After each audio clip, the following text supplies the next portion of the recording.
Welcome back to another video. So what I got for you guys in this one, it looks like Call of Duty did a massive surprise update. This is usually not the time they drop updates, but out of nowhere in the middle of the night, they decided to just go ahead and drop all this. They did a playlist update. No downloads seem to be required, but they did make some major changes. So that's what we're going to be covering here in this video. If you do find it informative or helpful, don't forget to hit that like and subscribe button. And also, this video is powered by No Lag VPN. So they dropped a new set of patch notes. It says Saturday, November 16th. This dropped around 9 p.m. Saturday night. They said global cosmetics, the SOG Mastercraft for the Mecha Drake addressed an issue where the optic reticles would be misaligned on the Mecha Drake. So it was like a small fix. And then for multiplayer, they did some map updates. So Babylon addressed the issue where players could get outside of the intended play space. Same exact thing with extraction. So all these out-of-map glitches have been patched. Now for the weapon changes, addressed an issue that applied the incorrect range and damage tunings to assault rifles and SMGs.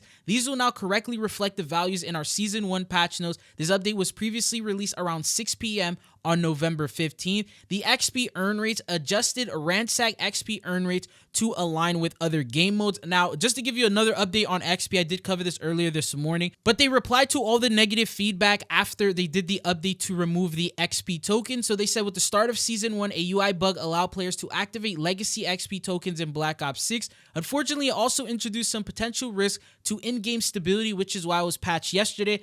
I really don't believe that. I don't know how that would affect stability, but they said we realized how much players appreciate being able to redeem legacy XP tokens in both Black Ops 6 and Warzone. So we are currently testing a way to implement this change correctly in a future update. This allows us time to ensure stability is maintained before we reintroduce this feature. In the interim, players can activate any legacy token in Warzone, and that token will be applied to Black Ops 6 multiplayer when you switch titles or modes. We look forward to sharing more information on this change next week. So it looks like they have an intention of bringing it back with the next update that we will get. Probably around Thursdays when we're expecting a massive update. But other than that, back to the patch notes, they went ahead and mentioned stability. So numerous stability fixes and crashes. Now we jump into the zombies patch notes that we got. So movement addressed an issue where players could not reload while tactical sprinting. We have identified multiple issues with reloading and player movement in zombies. A fix for the player being unable to reload while tac sprinting has gone live, while a slowdown in speed when reloading while sprinting is still being investigated. So they partially fixed the glitch that's currently going on right now.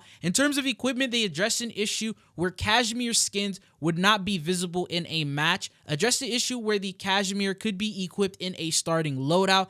UI addressed the issue where the prompt to open Gobblegum menu would disappear after opening it for the first time. And then stability addressed an issue where reaching 1,000 kills on the time of death charm would result in low performance while the weapon is held. So these are the patches for multiplayer and zombies, but the biggest update actually came in for Warzone. But before we talk about that, if you've been wondering why your lobbies have been so sweaty compared to streamers who are able to get into lobbies like these and drop high kill games on the new Warzone map, well, that's because they're using No Lag VPN. First off, it was pretty easy to download. Took me under 3 minutes to fully install and set it up and get the server that I wanted. They had a wide selection, but I noticed the 5-star ones were the best ones that you should use. I also use GeoFence, which is going to help me lower my ping while I'm playing on these different regions and servers. Compared to the original lobbies that I get after playing a couple matches using the VPN, you can see that there is a major difference in terms of the skill level of enemy players. A quick note, you do have to experiment with some of the servers before you find one that actually gives you a good lobby. If you want to try it for yourself, it does work on PC, PlayStation, and Xbox. It also works with every single Call of Duty. If you want a discount, be sure to check out the link down in the description. So back to the patch notes, it looks like we finally got a major audio update. That was like a very big problem that we saw with Warzone. It says fix several issues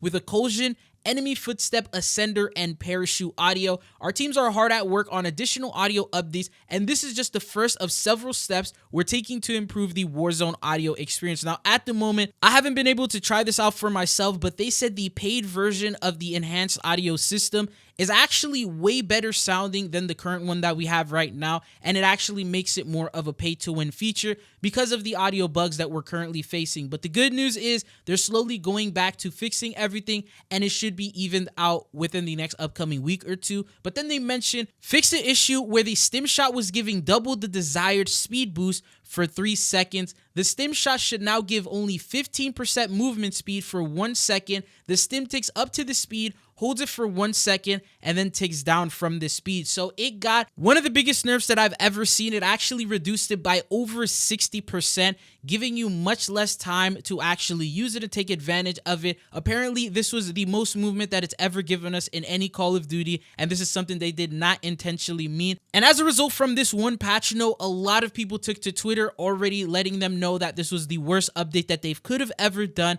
Using the stims before versus after is a major difference. A lot of people who like to play Warzone for the movement and the fluidity and all that, they're very upset with this change, and it seems like nobody was really complaining about it at first, and it seemed like an intentional feature that many people were actually enjoying and using, but they mentioned it was a bug, I think yesterday, and they did this update right now in the middle of the night to completely patch that. So a lot of people overall are upset with it. I could even say that maybe more people are upset with this than the XP tokens. I'm curious to see how Call of Duty will respond to this backlash. Will they revert the update? Will they give us a description or a tweet like they did with the XP tokens? We'll have to wait and see, but there's also a couple more patch notes. They fixed the issue that prevented freshly down players from taking damage for a brief moment. This is a very big W. Some of you guys may notice when you knock a player down, they're actually invulnerable for a couple of seconds, so you can't do any damage to them. You can't thirst them. There's nothing that you could do about it, and then after those couple of seconds, you can then eliminate them,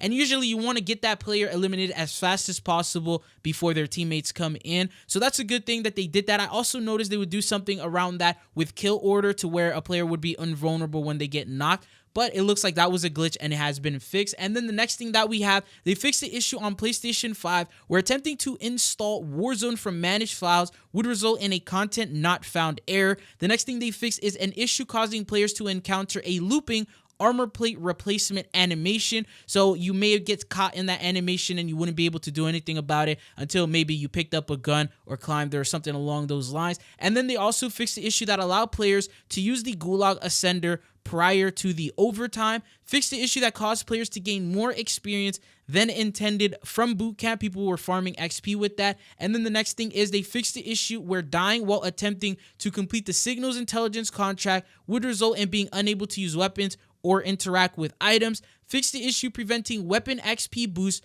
from appearing in the post-match summary, and they fixed the issue that was preventing players from accessing Warzone via the main Call of Duty menu. Now, shortly after the update did go live, I saw many people saying that the update actually ended up breaking their game, so many people are not able to load into lobbies. They're getting a problem where it says fetching profile loop, and they're not able to find a match. So there may be some minor things like that going on. I didn't see that many people complaining about it, so it might be just depending on the platform that you're on. More than likely, by the time you watch this, they probably have already fixed all of these, but this is the major update that they went ahead and dropped right now over the weekend. You can expect that they're going to be doing more updates over the following days, whether they adjust, tune, implement new updates. We know for a fact audio still needs quite a bit of tuning, so that's what we're looking forward to next. But when they do drop more patch notes, I got you guys covered. That's all they got for you guys. Be sure to check out the last couple of videos that I've been uploading if you want to stay up to date on the latest Call of Duty news and updates. But it's been your boy Chidzo, and hopefully I'll be seeing you guys back on the channel again. Peace.